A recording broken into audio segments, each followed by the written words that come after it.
Dans la série des descentes de terrain qu'il effectue dans les administrations publiques depuis le 2 janvier dernier, Anatole Kodiné-Makosso part du principe qu'autant le gouvernement tient à exiger la ponctualité des agents de l'État au travail, autant il est tenu à se rassurer de leurs conditions de transport. Or, depuis quelques années, la STPU, Société de transport public urbain avec ses bus dénommés mal à l'aise, peine à satisfaire aux besoins de sa clientèle des deux principales grandes villes, Brazzaville et Pointe-Noire.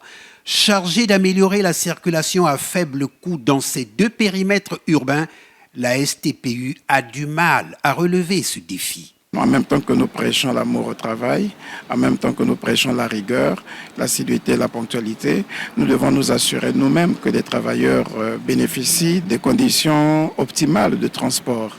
Et la STPU est un instrument des pouvoirs publics mis à la disposition des travailleurs pour leur garantir la libre circulation et leur présence effective dans les lieux de travail. Or, il s'avère que depuis un moment, cette unité connaît de sérieux problèmes. Il est important pour moi de venir m'assurer, de savoir ce qu'il en est exactement et trouver avec les agents qui font un travail abyssal, quelles sont les solutions que nous pouvons mettre en œuvre très rapidement pour leur permettre de se mettre réellement au service des usagers, au service des travailleurs, et de façon à ce que ces travailleurs aussi répondent à l'exigence gouvernementale. Sur un parc automobile de 177 bus à Brazzaville, 37 seulement sont fonctionnels à ce jour. À Pointe-Noire, sur un total de 30 bus, 15 sont en circulation.